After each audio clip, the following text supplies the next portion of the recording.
क्या आप एक इंटीरियर डिजाइनर है? क्या आप मॉड्यूलर फैक्ट्री ओनर है? क्या आप फर्नीचर कॉन्ट्रैक्टर है? अगर यस, तो ये वीडियो आपके लिए है, ये टूल आपके लिए है। फर्नीचर बनाते वक्त सबसे ज्यादा मटेरियल कहाँ वेस्ट होता है? कटिंग में। आज मैं आपको दिखाता हूं एक ऐसा टूल जो आपका हर एक पैनल परफेक्टली और ऑप्टिमाइज करेगा। यह है easycutlist.com।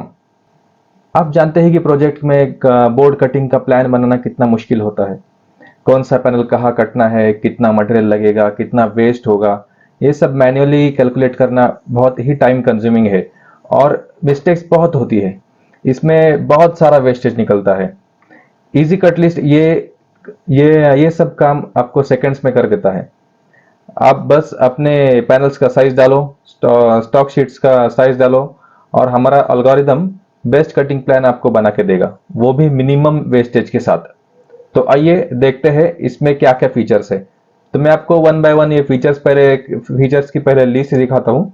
ये हमारा सॉफ्टवेयर है इजी कट लिस्ट। आपको मैं पहले एक बार सारे फीचर्स दिखा देता हूँ और फिर मैं वन बाय वन आपको बताऊंगा कि इसको किस तरीके से यूज करना है। तो ये जो हमारा सॉफ्टवेयर है easycutlist.com, इसमें एक्सक्लूसिव फीचर्स है जो कि आपको किसी भी बाकी कटलिस्ट सॉफ्टवेयर में कहीं पे भी आपको देखने नहीं मिलेंगे एक साथ में, वो भी सब कुछ। तो हमारा जो कटिंग लेआउट है वो एक नेस्कट एआई इंजन एल्गोरिदम, एक बहुत ही ट्रेंडिंग और बहुत ही लेटेस्ट एल्गोरिदम ये है, जो पैनल सॉ गारंटीड है। मतलब इसका हर एक कट आप पैनल सॉ पे कट कर सकते हैं। ऐसे नहीं कि कुछ भी बीच में ऐसे डाल दिया है जो कि कटिंग फिजिबल नहीं है पर फिर भी ऑप्टिमाइज करने के लिए डाल दिया है, वैसे नहीं है। हर एक कट इसका पैनल सॉ पे कट हो सकता है। और इसमें एक फीचर है एज बैंडिंग माइनस। यहाँ पे आप देखेंगे, यहाँ पे एक फीचर है, यहाँ पे एज बैंडिंग माइनस। तो मैं बताऊंगा आगे कैसे यूज करना है। तो ये इसमें आपको एज बैंडिंग का इफेक्ट मिलेगा। एज बैंडिंग माइनस होगी दोनों साइड, चारों साइड से। और एज बैंडिंग की मार्किंग भी होगी। तो यहाँ पे ये देखिए एज बैंडिंग कहाँ पे कितनी एज बैंडिंग लगेगी, वो भी आपको यहाँ पे दिखेगा। वापस आएंगे इस पे। और फिर ये है automatic laminate orders, automatic edge banding orders. इसके एक ही क्लिक में आपको सारे ऑर्डर्स भी आ जाएंगे। आपको ऐसे मैन्युअली कैलकुलेट करने की जरूरत नहीं कि इस ऑर्डर में आपको कितना लैमिनेट लगेगा, कितना इनर लैमिनेट लगेगा, कितना मीटर एज बैंडिंग लगेगा। ये सब आपको मैन्युअली करने की जरूरत नहीं, ये सब ऑटोमेटिक बन के आ जाएगा। ऑटो पैनल लेवल स्टिकर्स, हर एक पैनल के लिए आपको स्टिकर मिलेगा। और जैसे कोई भी एक पैनल कट होता है उसके ऊपर आपका बंदा वो स्टिकर उसके ऊपर लगा सकता है। उस स्टिकर में उस पैनल की डिटेल्स होंगी, जैसे विड्थ, हाइट और एज बैंडिंग कहाँ पे लगेगी, या फिर उसका रिमार्क, मतलब उसमें ग्रूव करना है, हैंडल कौन सा लगाना है, वो कौन से आइटम का पैनल है, वो पैनल का सीरियल नंबर क्या है, वो भी वो स्टिकर में आपको मिल जाएगा। तो मतलब क्या होता है कि जब भी पैकिंग का काम चलता है, पैनल्स खो जाते हैं, आपको ढूंढना पड़ता है, एक एक पैनल ढूंढ के लाना, मेजरमेंट से ढूंढ के लाना, एक एक पैनल मेजरमेंट से ढूंढ के लाना और फिर उसको एक जगह पे रख के पैक करना, ये मुश्किल हो जाता है। अगर आप हर एक पैनल पे स्टिकर लगाते हैं तो वो बहुत आसानी से आपको मिल जाएगा और आपकी पैकिंग भी फास्ट हो जाएगी। इससे आपको एक फास्ट पैकिंग का एक्सपीरियंस मिलेगा।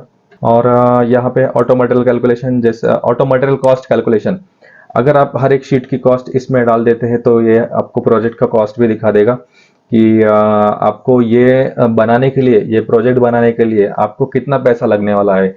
समझ लीजिए आपने एक 5 लाख का ऑर्डर ले लिया और उसको आप ऑप्टिमाइज कर रहे हैं। ये ऑप्टिमाइज करने के बाद अगर आपने उसमें शीट प्राइजेस डाल दिए तो आपको उसमें टोटल प्रोजेक्ट का कॉस्ट भी मिल जाएगा। तो ये इसमें आपको कॉस्ट प्राइस भी मिल जाएगी। तो ये कॉस्ट प्राइस आपको यहाँ पे मिल जाएगी। और ये है सेव, ये एक फीचर है सेव मल्टीपल कट लिस्ट पर ऑर्डर। अभी समझ लीजिए एक आपको एक ऑर्डर ऑर्डर मिल गया है, समझो 2 BHK का घर है कस्टमर का, पर उसको अभी से उसने हॉल और किचन बनाने को आपको दिया है ऑर्डर। तो आप क्या करेंगे, उसका कट लिस्ट बना लेंगे। तो उसका कट लिस्ट आप इसमें क्लाउड पे, मतलब हमारे इस पे आप सर्वर पे आप सेव कर सकते हैं। तो इन फ्यूचर जब भी अगर समझो कस्टमर ने वापस ऑर्डर दिया, समझो उसका किचन का पहले दिया था, बाद में बेडरूम का और हॉल का वापस फिर से आपको ऑर्डर दिया, और आपको फिर से उसकी कट लिस्ट फिर से चाहिए कि उसका क्या मटेरियल यूज हुआ था, कितना मटेरियल लगा था, तो फिर से आप वापस उसकी कट लिस्ट वहां पे रेफर कर सकते हैं। एक एक तो ये उसका यूज हो गया। या फिर अगर एक बार आपने कट लिस्ट निकाल ली और वो कहीं पे खो गई, किसी वजह से डिलीट हो गई, कुछ भी हो गई, और आपके फैक्ट्री में फिर से उस कट लिस्ट की जरूरत पड़ी या फिर से आपको वर्कर मांग रहा है, तो आप वो डाउनलोड करके फिर से उसको भेज सकते हैं। एक तो ये हो गया। अगर आप समझो आप अपने कंपनी के पीसी में कट लिस्ट बनाई, पर फिर आप घर चले गए और फिर आपका वर्कर बोल रहा है सर कट लिस्ट भेजो, मेरे पास तो कट लिस्ट नहीं है, कैसे करेंगे? तो आप घर के पीसी से भी लॉग इन करके या फिर मोबाइल से भी लॉग इन करके वही वाली सेव डाली कट लिस्ट आप फिर से एक्सपोर्ट कर सकते हैं बिना किसी कट साइजेस की जरूरत के। तो वही वाली कट लिस्ट आप कहीं से भी एक्सेस कर सकते हो। तो ये एक बहुत बड़ा फीचर है।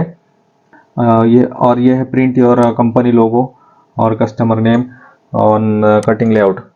तो ये आप कंपनी का लोगो आपके कट लिस्ट पे डाल सकते हो। ये यहाँ पे हमने डाला है, ये लोगो है यहाँ पे, और ये अपना फर्नीचर का नाम है, कंपनी का नाम है, और ये कस्टमर का नाम है। यहाँ पे आप डाल सकते हो, हर एक पेज पे वो प्रिंट हो जाएगा। तो ये एक स्टैंडर्ड बहुत ही प्रीमियम प्रोसेस लगेगा आपके फैक्ट्री में। कोई भी कस्टमर आएगा और आप इसको दिखाओगे कि ये इस तरीके के आप सॉफ्टवेयर में आप कटिंग करते हो, तो वो बहुत ही इंप्रेस हो जाएगा और आपके वर्कर भी इंप्रेस हो जाएंगे। Auto error check in sizes.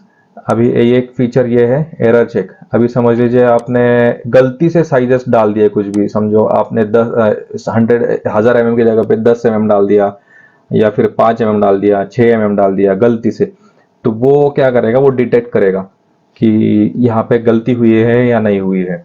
तो वो आपको बताएगा कि वार्निंग देगा कि भैया ये गलती हुई है, ये सही है क्या, इसमें प्रोसीड किया जाए क्या नहीं किया जाए। तो ये आपको एरर यहाँ पे चेक होगा इसमें।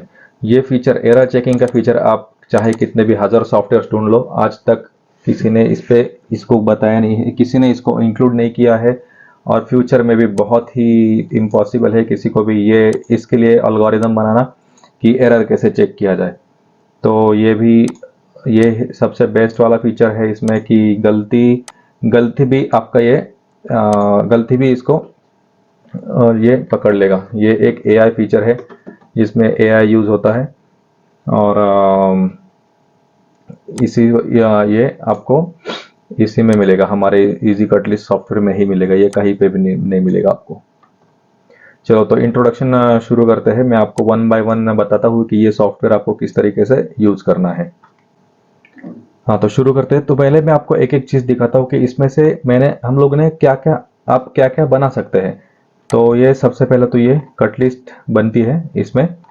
तो कट लिस्ट में आपको क्या क्या दिखता है यहाँ पे। हाँ, इसमें आपको क्या क्या देखने मिलता है, तो समझ लीजिए कि ये शीट है SDL 1016 SHG कलर की ये शीट है, इसको ये लैमिनेट लगा हुआ है। और ये वाले शीट में ये जो हम लोगों ने ये अभी शीट हम लोग करंट देख रहे हैं, उसमें ये सारे पैनल्स आए हुए हैं। और ये जो आपको दिख रहा है ये नंबर, ये इसका नंबर है, ठीक है। तो यही नंबर, ये सीरियल नंबर है इसका। तो 42 नंबर का ये पैनल है। 42 नंबर में थी ये वाला, इसके 5 पैनल देखिए, 42 1 2 3 4 5। तो यही सेम साइज के 5 पैनल है, तो यहाँ पे आए हुए हैं, ठीक है। तो और ये जो आपको दिख रहा है 0.8 1.5 0.5 0.5, ये वाली जो, इसका मतलब ये है कि 0.8 mm की एज बैंडिंग इस साइड पे लगेगी, 1.5 की इस साइड पे लगेगी, 0.5 की इस साइड पे लगेगी, 1.3 की इस साइड पे लगेगी। इसको कैसे ऐड करना है, हर एक साइड में हर एक सेम साइड के एज बैंडिंग लगानी है, अलग अलग एज बैंडिंग लगानी है, ये सब मैं आपको दिखाऊंगा कि इसमें किस तरीके से होगा, ठीक है। और ये जो रेड वाले में नंबर से जो दिख रहे हैं आपको 1 2 7 8, ये अभी सिर्फ आज तक ये फर्स्ट टाइम इस कटलिस्ट के सॉफ्टवेयर में आया है। तो आपको मैं बताता हूँ कि ये क्या है। तो कभी कभी समझ लीजिए आपने एक कटआउट ये लेआउट दे दिया वर्कर को, तो वर्कर को कभी कभी ये समझ भी नहीं आता है कि इसको काटना किस तरीके से है। वर्कर कैसे भी काट देता है, और इतनी मेहनत के बाद आप जब कट लेआउट बनाते हो वो भी खराब हो जाता है, और शीट आपके वेस्टेज निकल जाते हैं, क्योंकि वर्कर को समझ भी नहीं आया कि क्या काटना है। समझो कट लिस्ट देने, लेआउट देने के बाद भी उसको समझ भी नहीं आया कि कैसे काटना है। तो ये प्रॉब्लम हमने यहाँ पे सॉल्व की है।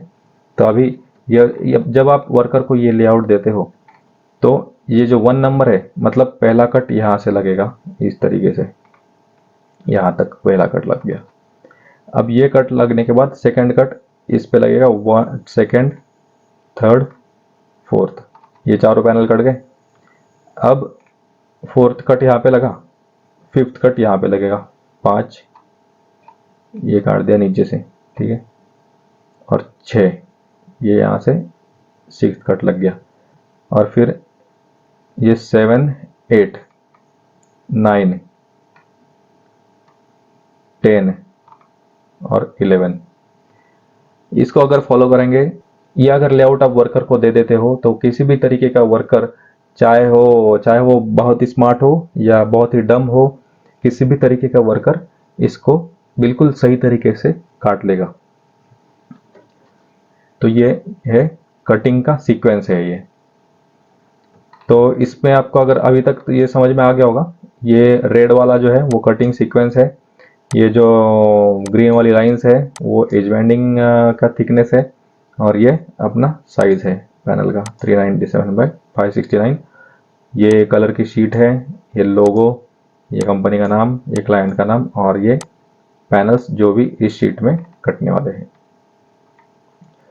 दूसरी तरफ आते हैं, ये लैमिनेट का परचेस ऑर्डर निकलता है इसमें कि कौन सा लैमिनेट कितना निकलने वाला है, कितना लगने वाला है ये प्रोजेक्ट में। अब ये देखिए, ये वाला लैमिनेट इतना लगेगा, 2 शीट लगेगा, इसका इतना शीट लगेगा, और इनर लैमिनेट अलग से निकल के आ जाएगा, इनर लैमिनेट इतना लगेगा। तो अभी कुछ पैनल्स ऐसे होते हैं कि कुछ शीट ऐसे होते हैं कि जिसमें दोनों बाजू इनर लैमिनेट लगेगा, क्योंकि वो शेल्फ की तरह यूज होगा, तो वो भी सेटिंग है इसमें। आप देख सकते हैं टोटल शीट्स जो लैमिनेट, कलर वाले लैमिनेट है, वो डिजाइन वाले लैमिनेट है, वो 13 है, और इनर लैमिनेट ज़्यादा है क्योंकि इनमें से कुछ शीट में दोनों साइड में इनर लैमिनेट ही लगने वाला है। अब ये एज बैंडिंग का कैलकुलेशन निकल के आ गया है, ये कलर का अपने को इतना एज बैंडिंग लगेगा, ये कलर का इतना लगेगा। तो आप इस हिसाब से आप रोल मंगवा सकते हो एज बैंडिंग का। अगर आपके यहाँ पे 50 मीटर का रोल मिलता है या 100 मीटर का रोल मिलता है, तो आप समझ सकते हैं कि आपको इसमें एक रोल लगेगा, 100 मीटर लगेगा, इसमें 50 मीटर लगेगा, तो इसका 2 रोल लगेगा, इसका 3 रोल लगेगा। इस तरीके से आप हिसाब लगा सकते हो। अभी क्या होता था, पहले तो हम लोग पूरा वर्कर पे डिपेंडेंट है कि भैया आप पूछोगे वर्कर को, अरे भाई इसमें कितना एज बैंडिंग लगेगा, आप वो कितना भी आपने अंदाज से बता देता है। उसने कम बताया तो आपको डबल भाड़ा लग जाता है एज बैंडिंग मंगवाने का, या फिर डबल चक्कर हो जाता है एज बैंडिंग मंगवाने का। अगर ज़्यादा मंगवा लिया तो ज़्यादा स्टॉक में पड़ जाता है, वो बाद में कभी यूज़ होगा या नहीं होगा ये आपको समझ में नहीं आता है। पर इसमें क्या होता है कि आपको ये सही क्वांटिटी मिल जाएगी कि कितना एज बैंडिंग लगने वाला है। तो ये हो गया मटेरियल ऑर्डर और लैमिनेट ऑर्डर का, इस तरीके से आपको मिल जाएगा। अब ये आ गए पैनल लेवल्स। तो हर एक, आप अभी जो आपने ये देखा, ये नंबर है, देखिए ये वाला नंबर यहाँ पे मिल जाएगा आपको। हर एक नंबर का, पैनल का आपको ये स्टिकर मिल जाएगा। स्टिकर आप प्रिंट कर सकते हो, इसमें कस्टमर का नाम भी आएगा। तो क्या होता है, जब एक ये कस्टमर का नाम ये पैनल पे चिपक जाता है, तो आपको जब कटिंग चलता है, कटिंग चलने के बाद ये एज बैंडिंग की तरफ ये जब मटेरियल आ जाता है, और एज बैंडिंग के बाद और एज बैंडिंग करते समय और पैकिंग के टाइम तक ये पैनल बिल्कुल सही तरीके से उसी कस्टमर तक पैकिंग तक पहुंच जाएगा, उसी कस्टमर के पैकिंग के बॉक्स में पहुंच जाएगा। ऐसे नहीं कि ये वाला ऑर्डर चल रहा है, इसका शेल्फ है, समझ लीजिए शेल्फ दोनों साइड वाइट है या दोनों साइड फैब्रिक लगा हुआ है उसमें, तो ये कस्टमर का शेल्फ उस कस्टमर में चला गया, तो ये मिसमैच नहीं होगा यहाँ पे, क्योंकि हर एक कस्टमर पे, हर एक पैनल पे ये कस्टमर का नाम आ जाएगा, साइजेस भी आ जाएगा, और आप इसको ठीक तरीके से बिल्कुल एकदम प्रॉपर तरीके से पैकिंग कर सकते हैं। तो ये हर एक पीस का, हर एक पैनल का लेबल निकल के आ जाएगा यहाँ पे आपको ऑटोमेटिक। तो ठीक है, अभी आपको लेआउट मैंने बता दिया कि लेआउट किस तरीके से बना है, अपना मटेरियल ऑर्डर किस तरीके से दिया है, और पैनल के लेवल्स किस तरीके से हमने यहाँ पे प्रोवाइड किए हैं। तो अब मैं आपको बताऊंगा कि ये निकलता कैसे है, सॉफ्टवेयर किस तरीके से यूज करना है। तो ये है हमारा सॉफ्टवेयर easycutlist.com। यहाँ पे मैं आपको एक एक चीज़ दिखाता हूँ। अभी यहाँ पे रन है, सेव प्रोजेक्ट है, न्यू प्रोजेक्ट है। यहाँ पे माय प्रोजेक्ट से प्रोजेक्ट है जहाँ पे आपको प्रीवियस प्रोजेक्ट जो भी आपने सेव किए वो यहाँ पे आएंगे। Clients, price book, my profile. My profile में आप अपना यहाँ पे नाम डालेंगे, आपका फर्नीचर का या आपकी कंपनी का नाम डालेंगे, आपका फ़ोन नंबर, आपका करेंसी तो यहाँ पे इंडिया में तो इंडिया ही आना ही रहेगा। ब्लेड कर्व, हाँ बाय डिफ़ॉल्ट यहाँ पे भी आएगा वो, और यहाँ पे आप डाल सकते हैं बाय डिफ़ॉल्ट ब्लेड कर्व कितना। ब्लेड कर्व मतलब क्या होता है कि आपका जो ब्लेड है, पैनल शॉप है या बीम शॉप कहीं पे भी, उसका ब्लेड का थिकनेस कितना है, मतलब ब्लेड कितना प्लाई खा जाएगा मतलब। तो ये है ब्लेड कर्व। और डिफ़ॉल्ट शीट, समझो अपना अगर डिफ़ॉल्ट शीट अगर 1220 बाय 2440 है जो 8x4 का प्लाई का होता है, तो उससे 5-5 10-10 mm आप इसमें कम डाल सकते हैं। तो क्योंकि क्या होता है कि बॉर्डर वाला जो प्लाई है वो तो ऐसे ही आपको लेवल करने में वो कट जाता है। ठीक है, तो यहाँ पे आप लोगो अपना लोगो अपलोड करना है आपको, जिसमें जो लोगो आपके कटिंग लेआउट में आएगा, यहाँ पे आएगा, यहाँ पे आएगा। ठीक है, तो यहाँ पे अपलोड कर सकते हैं। तो यहाँ पे सेव करके प्रोफाइल को सेव कर देना है। तो शुरू करते हैं कि यहाँ पे आपको किस तरीके से कट लिस्ट बनानी है। तो कट लिस्ट तो आपको खुद को बनानी है, मैन्युअली ऐड कर सकते हैं या फिर इंपोर्ट भी कर सकते हैं। पहले मैं आपको मैन्युअली ऐड करके दिखाऊंगा। तो लेट्स से मेरे पैनल्स है ये 650 बाय, आपको सिर्फ यहाँ पे एंट्री करके टैब बटन दबाना है, और ठीक है, इसमें समझो रिमार्क मैंने डाल दिया 450 जी हैंडल। और यहाँ पे रिमार्क पे जब आएंगे आपको सिर्फ एंटर दबाना है। एंटर जैसे दबाते हैं आप वो नया रो पे चले जाएगा। ठीक है, ये बाय डिफॉल्ट नया रो पे ये कुछ तो ये वैल्यूज भर देगा, आपको ये वैल्यूज कट करके, या ऐसा आप इसको कम ज़्यादा इस तरीके से कर सकते हो। अगर आपको ये ठीक से नहीं दिख रहा है या फिर गायब हो रहा है, यहाँ पे ये वैल्यूज नहीं दिख रहे, तो आपको ये फिलहाल आप इसको इस तरीके से कम ज़्यादा कर सकते हैं। ठीक है, तो मैं अभी कुछ पैनल्स इसमें ऐड कर देता हूँ।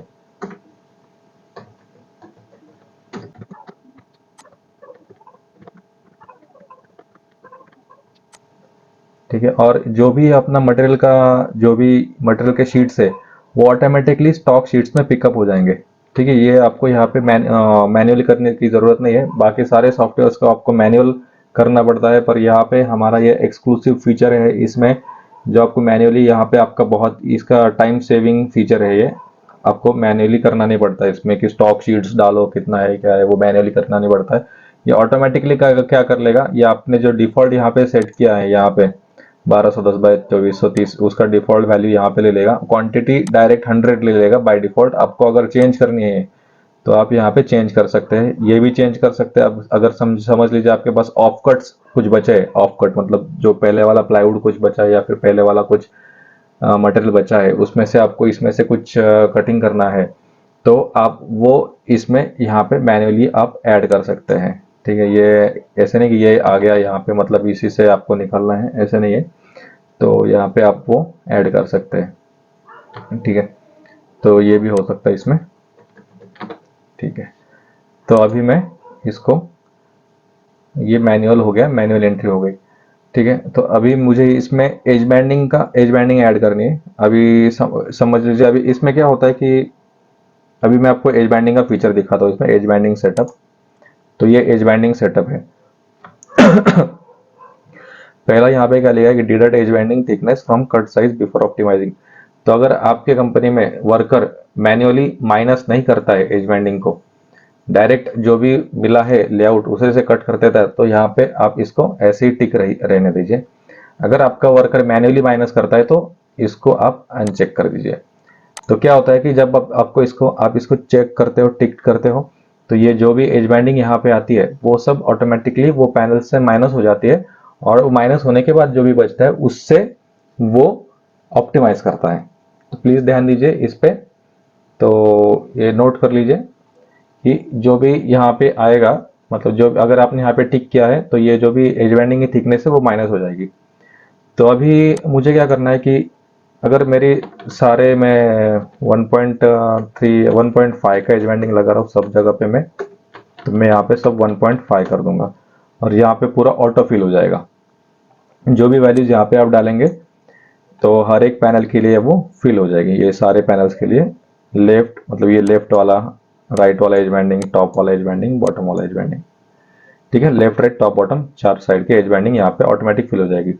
अगर समझ लीजिए आप यहाँ पे 2-3 बाजू आपको 1.5 लगाना है, पर एक बाजू आपको 0.5 लगाना है, तो आप इसको 0.5 कर देंगे, ऑटो फिल हो जाएगा, ठीक है। तो ये सारी वैल्यूज यहाँ पे आ जाएंगी। पर आपको ऐसा करना है कि सभी पैनल्स को ये वैल्यूज देना है, बस मुझे 1 या 2 पैनल्स को अलग कुछ एज बैंडिंग देनी है। समझ लो मुझे 600 बाय 250 में मुझे राइट साइड में 2 mm की लगानी है, तो यहाँ पे मैं 2 कर दूंगा। अगर समझ लीजिए मुझे इसमें 550 बाय 400 में बैक साइड में तो बॉटम में 1.8 लगानी है, तो मैं यहाँ पे 0.8 कर दूंगा, और यहाँ पे हम लोग उसको सेव कर देंगे, ठीक है। तो यहाँ पे आपको वो इफेक्ट नहीं दिखेगा, पर वो इफेक्ट आपको लेआउट में दिखेगा। अभी मैं यहाँ पे रन करता हूँ, रन के बटन पे क्लिक करता हूँ, तो ये अपना ऑप्टिमाइज होके आ गया है, ठीक है। तो ये देखिए एज बैंडिंग चारों जगह पे, यहाँ पे एज बैंडिंग यहाँ पे आ गई है। और ये मैंने एज बैंडिंग ऐड कर दिया है।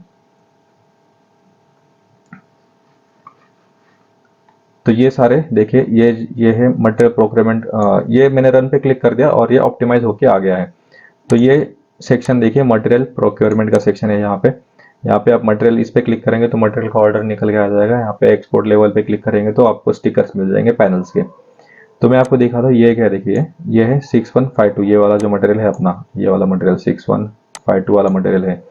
इसके आपको एक शीट लगेगा, 5454 का एक शीट लगेगा, प्लाईवुड का एक शीट लगेगा, ठीक है। और ये इनर लैमिनेट, अगर समझ लीजिए आपको ये शीट के लिए मुझे एक साइड इनर लैमिनेट है और एक साइड ये शीट है, इसको एक साइड ये शीट है। अगर ये समझ लीजिए ये वाला मटेरियल जो है इसमें दोनों साइड में इनर लैमिनेट लगने वाला है, तो मैं इसको 2 पे क्लिक करूंगा, तो यहाँ पे वो शीट्स ऐड हो जाएंगे इनर लैमिनेट में। अगर इसको कुछ भी नहीं कुछ एक भी इनर लैमिनेट नहीं लगने वाला, तो मैं इसके ऊपर 0 क्लिक कर दूंगा, तो सिर्फ इन दोनों का इनर लैमिनेट कैलकुलेट होकर यहाँ पे आ जाएगा, ठीक है। तो अभी ये हो गया। इसमें मैं आपको कुछ भी एक्सपोर्ट नहीं करके दिखाऊंगा, कुछ भी प्रोड्यूस नहीं करके दिखाऊंगा। मैं आपको अभी एक बड़ा प्रोजेक्ट लेता हूँ जिसमें मैं इंपोर्ट करूंगा और वो पूरी तरीके से आपको एंड तक ये सारे लेआउट्स उसमें निकाल के दिखाऊंगा, ठीक है। तो ये सैंपल हो गया। अभी मैं न्यू प्रोजेक्ट पे क्लिक करता हूँ, ठीक है। मैं इंपोर्ट करता हूँ, अभी आपका बड़ा प्रोजेक्ट है, ठीक है। ये तो सैंपल था, अभी कुछ रियलिस्टिक चीज मैं आपको दिखाता हूँ। ये इंपोर्ट कर दिया। तो इंपोर्ट करने के लिए पहले तो आपको इस पर क्लिक करना पड़ेगा, सैंपल CSV पे। ये फाइल आपको डाउनलोड करनी होगी, ठीक है। ये फाइल मैंने ओपन कर ली। तो ये फाइल मैंने ओपन कर ली। इस फाइल में आपको ये चीजें दिखेंगी, serial number, width, height, quantity, material, remark. तो सीरियल नंबर तो ये आप इस तरीके से इसमें डालना है, सीरियल नंबर ये डालना पड़ेगा आपको।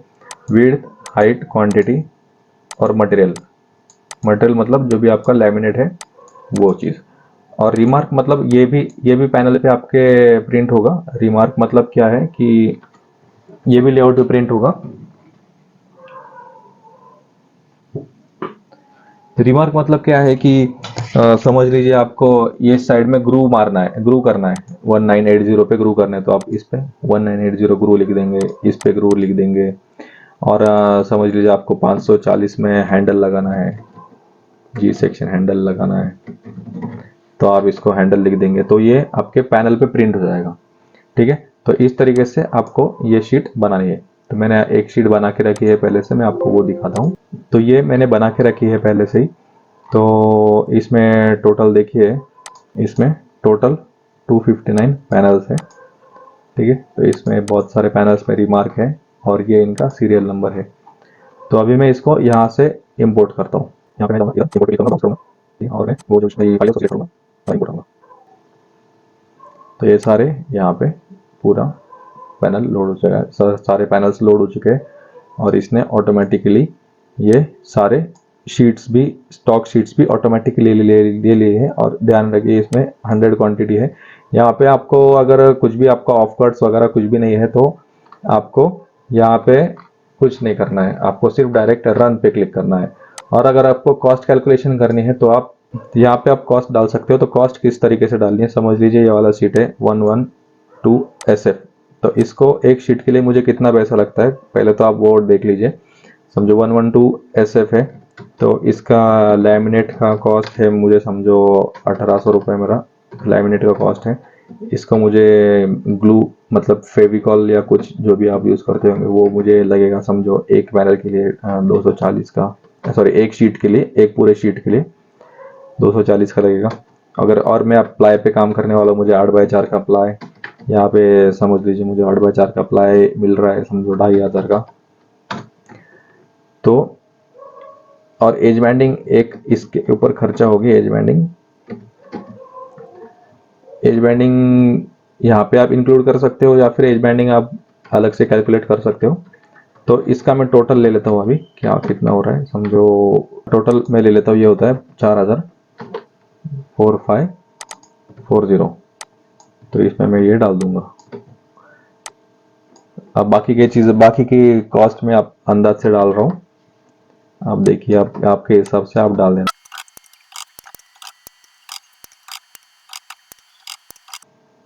तो ये मैंने हर एक शीट की कॉस्टिंग यहाँ पे डाल दी है। तो अब ये मैंने और अब मैं एज बैंडिंग डालूंगा। एज बैंडिंग का इफेक्ट अभी हर एक पैनल से मैं इसको डिलीट करने के लिए क्लिक करूंगा। और मैं समझ लीजिए मैं सारे पैनल्स को सिर्फ 1.5 एज बैंडिंग लगाऊंगा। यहाँ पे ये ऑटो फिल पे क्लिक कर दूंगा मैं। और बैक साइड को बॉटम को मुझे 0.5 लगानी है। और कुछ पैनल है समझ लीजिए मुझे इसको एक साइड में एज बैंडिंग नहीं चाहिए या दो साइड में एज बैंडिंग नहीं चाहिए, कुछ ऐसे पैनल्स है। तो मैं यहाँ से कुछ भी नहीं करूँगा, इधर डिलीट कर दूंगा बस इनको। ठीक है, तो ये सारे पैनल्स का एज बैंडिंग का सेट हो गया। तो मैं इसको सेव करूँगा।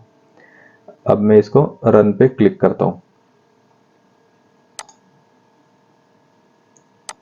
तो ये देखिए क्या क्या मिल गया आपको, कॉस्ट एस्टिमेशन मिल गया। तो ये प्रोजेक्ट बनाने के लिए आपको 1,16,000 रुपये लगने वाले हैं। तो लगभग आपको अंदाज़ आ जाता है कि इसमें कितना खर्चा होने वाला है, या फिर ये आपको एस्टिमेट करने के बाद आपको पता चलता है कि आपको इतना प्रोजेक्ट में इतना खर्चा हो गया है, इतना खर्चा आपको लगने वाला है पैनल्स में ये बनाने के लिए फैक्ट्री में। तो आप उसी हिसाब से प्लानिंग कर सकते हैं। तो अभी इसमें हम लोगों ने एज बैंडिंग का कॉस्ट नहीं इंक्लूड किया था, आपको एज बैंडिंग का कॉस्ट अलग से देखना पड़ेगा। तो यहाँ पे हम लोगों ने ये जो कॉस्ट यहाँ पे इंक्लूड की थी उसी वजह से ये कॉस्ट एस्टिमेशन आया। अगर आप इसको खाली छोड़ देते हैं तो ये कॉस्ट एस्टिमेशन नहीं आएगा। ठीक है, तो अभी देखते हैं मटेरियल ऑर्डर के लिए, material order sheets by material. ठीक है, अभी देखते हैं मटेरियल, ये मटेरियल प्रोक्योरमेंट का सेक्शन है, यहाँ पे आपको देखेगा। अभी ये इसको एक चीज़ को देखते हैं, अभी एक शीट को देखते हैं पहले। ये एक 112 SF की शीट है, इसमें 2 शीट लगने वाले और इतनी एज बैंडिंग लगने वाली है। और इनर लैमिनेट इसको एक ही लगेगा क्योंकि ये कलर वाला लैमिनेट है ऊपर की तरफ और अंदर की तरफ एक इनर लैमिनेट है।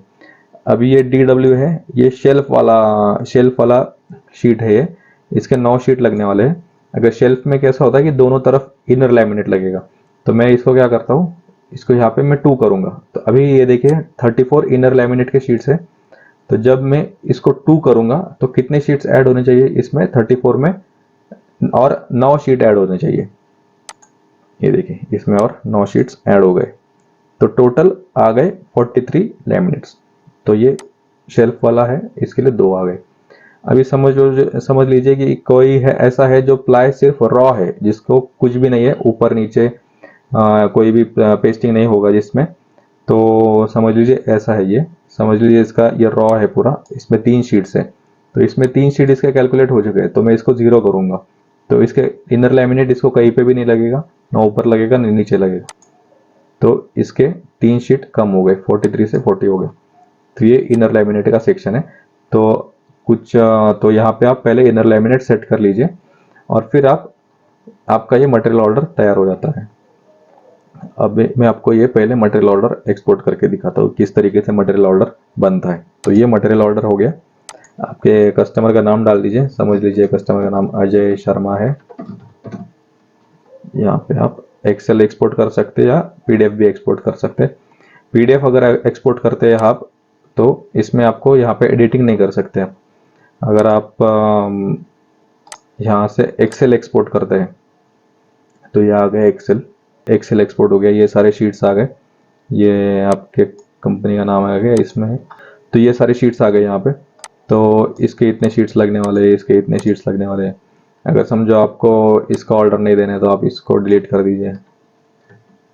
इसमें से ये सब ऑर्डर नहीं देने हैं समझो आपको, तो ये डिलीट कर दीजिए आप और बचे हुए आप ऑर्डर प्लेस कर सकते हो। ठीक है, और ये एज बैंडिंग रिक्वायरमेंट आ गई।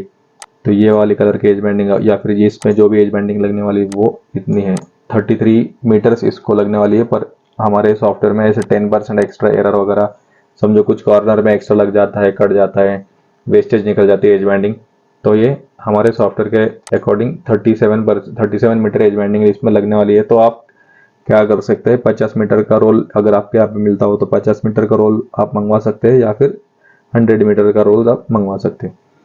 तो अभी ये वाले कलर में 161 मीटर लगेगा, इसमें 200 मीटर लगेगा। इस तरीके से एज बैंडिंग की भी ऑर्डर आप इसी सॉफ्टवेयर थ्रू प्लेस कर सकते हैं पीडीएफ की तरफ, ये लेआउट पीडीएफ की तरफ। तो ये है एक्सपोर्ट, यहाँ पे एक ऑप्शन है एक्सपोर्ट पीडीएफ। ठीक है, आप यहाँ से एक्सपोर्ट पीडीएफ जब क्लिक करते हो तो यहाँ पे एक पीडीएफ एक्सपोर्ट का ऑप्शन खुल जाएगा। इसमें आपको ये डालना है कि आपको ये प्रिंट में, मतलब इसके लेआउट के प्रिंट में आपको क्या क्या चीज़ चाहिए। तो print panel, label, summary table. तो ये वाला क्या है कि ये समरी टेबल है।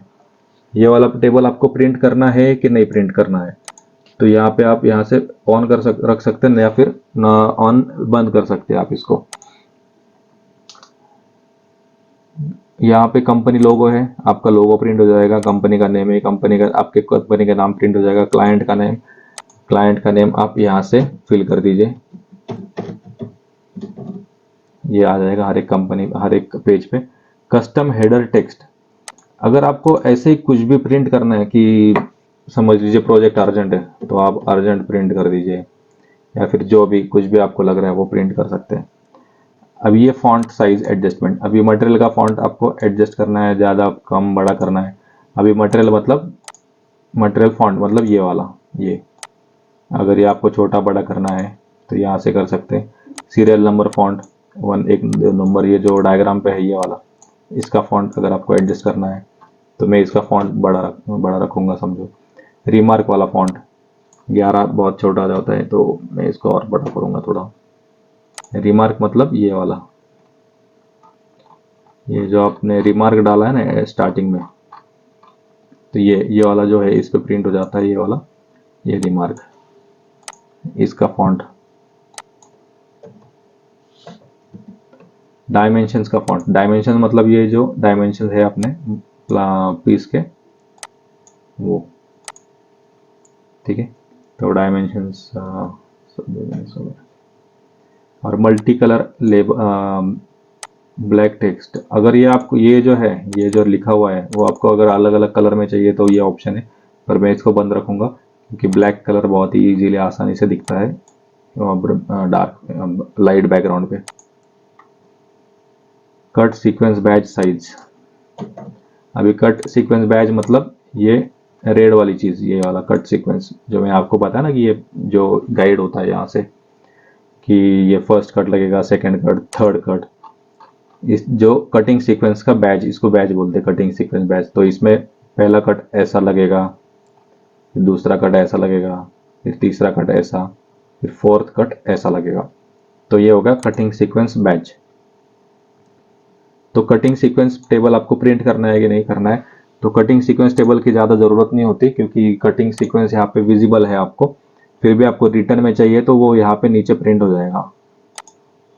तो show dimensions on the diagram, ये आपको अगर लिखना है विड्थ हाइट हर एक पैनल पे, तो आप वो भी कर सकते हैं। तो इसको मैं ऑन रखूंगा। ठीक है, show panel list beside the diagram. यहाँ पे साइड में दिख रहा है वो वाला। एक्सपोर्ट पीडीएफ करते हैं अभी हम।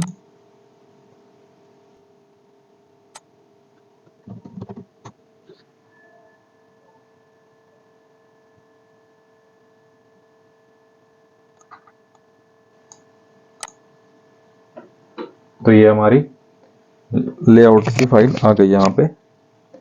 तो आप अगर देखेंगे यहाँ पे ये पैनल का नंबर है, मैं आपको अभी दिखाऊंगा। समझ लीजिए ये कितना नंबर का पैनल आया, या 7 नंबर का पैनल, 7 नंबर। तो लेट्स सी 7 नंबर पैनल यहाँ पे हमको किस तरीके से दिखा है। 7 नंबर पैनल है 640 बाय 600। यहाँ पे आया हमको 637 बाय 598। ये क्यों आया है, क्योंकि इसमें हम लोगों ने एज बैंडिंग माइनस करके यहाँ पे आ चुका है यहाँ पे। ठीक है, तो ये आपके वर्कर एज बैंडिंग माइनस करके डायरेक्ट कटिंग करेंगे। इसमें आपका शीट भी सेव होगा। ठीक है, तो ये समझ लीजिए ये डायमेंशन जो है ये एज बैंडिंग माइनस करके आए हैं। तो अभी हमने क्या दिया था कि 3 साइड मुझे 1.5 mm की एज बैंडिंग लगानी है और एक साइड 0.5 की लगानी है। तो ये 3 साइड 1.5 ऐसे लिख के आ गया और एक साइड में 0.5 लिख के आ गया। ये जो ग्रीन जो है, ग्रीन लाइन जो दिख रही है, वो एज बैंडिंग की एज बैंडिंग डिनोट करती है कि इस साइड में ये वाली एज बैंडिंग लगने वाली है। ठीक है, तो ये देखिए सारी तरफ 1.5 1.5 0.5 एक तरफ। हाँ, तो अभी कुछ पैनल्स हम लोगों ने ऐसे ही छोड़ दिए थे जिसमें एज बैंडिंग नहीं लगने वाली थी। तो ये देखिए यहाँ पे जिसमें एज बैंडिंग नहीं लगने वाली वो यहाँ पे एम्प्टी है, यहाँ पे ग्रीन लाइन नहीं है। तो जिस साइड में एज बैंडिंग लगने वाली है उस साइड में वो ग्रीन लाइन आती है और उसमें वो बबल ये उसमें वो डिनोट हो जाता है कि कितने एमएम की एज बैंडिंग वहाँ पे लगने वाली है। हाँ, तो ये हो गया अपना शीट का लेआउट किस तरीके से। तो ये हो गया हमारे जो भी ये फीचर्स है, ये आपको मैंने दिखा दिए हैं, ये सारे फीचर्स है। अब मैं आपको दिखाऊंगा कि ये जो पैनल का ये जो कट लिस्ट है इसको किस तरीके से सेव करते हैं और किस तरीके से फिर से आप इसको यूज कर सकते हैं। यही सेम कट लिस्ट अगर आपके पास सब कुछ खो गया है आपका, या कस्टमर का डिटेल्स खो गए सारे, बाद में फ्यूचर में आपको ये यूज करनी है या इंपॉर्टेंट है बहुत आपको सेव करना है, तो आप इसको यहाँ से सेव प्रोजेक्ट कर सकते हैं। सेव प्रोजेक्ट करने के लिए आपको यहाँ पे लगेगा क्लाइंट का नेम लगेगा कि लेट्स से इनका नाम मैंने अजय शर्मा लिखा था, अजय शर्मा ये क्लाइंट नाम है। तो एग्जिस्टिंग क्लाइंट है कि नहीं है, एग्जिस्टिंग क्लाइंट है तो आप यहाँ से सिलेक्ट कर सकते हैं, यहाँ पे नेम आ जाएंगे। न्यू क्लाइंट है, न्यू क्लाइंट। तो कट लिस्ट का नाम आप डाल दीजिए, समझ लीजिए सिर्फ बेडरूम आइटम्स है, बेडरूम आइटम्स। तो ये आप ऐसा कर सकते हैं कि समझ लीजिए आपको ये इसका बेड का आइटम्स कुछ है, बेड वगैरह कुछ अभी बनाना है, फिर बाद में फिर से कुछ बनाना है, फिर से कुछ बनाना है, इसको आप सेव करके रख सकते हैं। अभी मैंने बेडरूम आइटम्स डाल दिए, सेव कर लिया। तो अगर मुझे फिर से वही कस्टमर के साथ में काम, वही कस्टमर का काम करना है, तो मैं क्या करूँगा, माय प्रोजेक्ट में जाऊँगा, यहाँ पे कट लिस्ट पे क्लिक करूँगा और यहाँ पे लोड करूँगा। तो वही फिर से लोड हो गई, रन किया, ऑप्टिमाइज हो गया वंस अगेन। ठीक है, डायरेक्ट आपको कुछ भी सेव करने की ज़रूरत नहीं कि मुझे कहीं पे बचा के रखना है, कहीं पे एकदम ध्यान से रखना है, वो सब करने की ज़रूरत नहीं। आपने यहाँ पे सेव कर दिया, इधर अपने आप सेव हो जाएगा। अभी लेट्स से कि यही कस्टमर है पर मुझे इसका और एक बेडरूम का आइटम्स बना दिया हमने, और अभी मुझे उसका किचन का ऑर्डर बनाना है फिर से। लेट्स से आप एक बड़ा प्रोजेक्ट कर रहे हैं कि उसमें किचन, बेडरूम, हॉल वगैरह सब कुछ है, पर अभी उसका एक एक आइटम्स आपने हाथ में लिया है। तो मैंने बेडरूम ले लिया, बेडरूम हो गया। अभी फिर मुझे इसका किचन लेना है, तो मैं तो फिर आपको क्या करना है कि न्यू प्रोजेक्ट पे क्लिक करना है। ठीक है, और आपको वो फाइल्स आपको यहाँ पे कट लिस्ट उसका ऐड कर देना है, सेव प्रोजेक्ट करना है, एग्जिस्टिंग क्लाइंट पे क्लिक करना है आपको, और यहाँ पे अजय शर्मा पे आपको क्लिक करना है और कट लिस्ट नेम आएगा किचन आइटम्स। ठीक है, सेव कर देना है। ठीक है, तो अभी क्या होगा कि माय प्रोजेक्ट्स में जाएंगे आप, अजय शर्मा, यहाँ पे देखिए 2 कट लिस्ट आ गए, एक बेडरूम आइटम्स हो गया, एक किचन आइटम्स हो गया। इसको आपको बस यहाँ पे लोड करना है। अगर आपको यहाँ कट लिस्ट डिलीट करनी है तो यहाँ से आप डिलीट कर सकते हैं। तो ये लोड कर दिया मैंने। तो किचन आइटम्स लोड हो गए, रन करके ऑप्टिमाइज हो गया। तो ये एक बहुत ही स्पेशल फीचर है और ये बहुत ही वर्सेटाइल काम होगा इसमें आपका कि आप बड़ा प्रोजेक्ट लिया है आपने और बड़े प्रोजेक्ट को आपको थोड़ी थोड़े पार्ट बाय पार्ट में बनवाना है, तो आप इस तरीके से कट लिस्ट को सेव कर सकते हैं। बेडरूम आइटम्स, किचन आइटम्स और प्राइस बुक। अगर मटेरियल अगर आपने कंसिस्टेंट वही मटेरियल आप यूज़ करने वाले हो तो वो ऑटोमेटिक यहाँ पे प्राइस भी ले लेंगे। समझ लीजिए प्लाईवुड का प्राइस मैंने लिख दिया, समझे 4000, समझ लीजिए ये एक, तो ऑटोमेटिक आ गया। देखिए इसमें यहाँ पे ऑटोमेटिक ले लिया इसने पहले से ही। तो लेट्स से 9595 एचजी का प्राइस है 4.5, 123 एलजी प्राइस समझ लीजिए 3500। मैंने यहाँ पे अगर मटेरियल के प्राइसेस ऐड कर दिए, लेट्स से अगर आप कंसिस्टेंट वही मटेरियल यूज़ करने वाले, तो क्या 123 या 9, तो लेट्स से मैं यहाँ पे एक मटेरियल ऐड करता हूँ 123 एचजी। देखिए 123 एचजी आ गया यहाँ पे और उसका प्राइस भी आ गया, और 9595 एचजी। देखिए प्राइस भी आ गया, मटेरियल भी आ गया और प्राइस भी आ गया। और अब अगर आप अभी रन करेंगे तो ये प्राइस कैलकुलेशन भी आ जाएगा इसके साथ में। ओके, तो ये हो गए सारे फीचर्स। ये बहुत ही बेहतरीन सॉफ्टवेयर है। तो अब तक आप आधा जैसे काट रहे थे, अब साइंस से काटिए easycutlist.com, क्योंकि हर एक इंच आपका मैटर करता है। एक बार आप यूज़ करेंगे तो आप कभी भी इसका साथ नहीं छोड़ेंगे। इतना ये पैसा बचाने वाला है, बहुत ही वेस्टेज इसमें आपका सेव होगा। तो आज ही ट्राई करो easycutlist.com। आपको ये कोई भी डाउनलोड नहीं करना है, कोई इंस्टॉलेशन नहीं करना है। डायरेक्ट आप वेबसाइट खोलो, कंप्यूटर पे साइजेस डालो और डायरेक्ट इसको आप यूज़ करना शुरू कर सकते हैं। अपना पहला कटिंग प्लान आप सिर्फ 2 मिनट में या आप बना सकते हैं। और आप देख सकते हैं इतने स्पीड में काम करता है। ऑप्टिमाइज करने के लिए टाइम नहीं लगाता, पीडीएफ एक्सपोर्ट करने के लिए भी टाइम नहीं लगाता। आज ही ट्राई करें। और इसके प्रो प्लान्स भी बहुत ही अफोर्डेबल है। ऐसे नहीं कि बहुत सारा कुछ भी हम लोगों ने पैसा डिमांड किया है। आप देख सकते हैं अपग्रेड करने के टाइम पे बहुत ही अफोर्डेबल प्लान्स है। Thank you.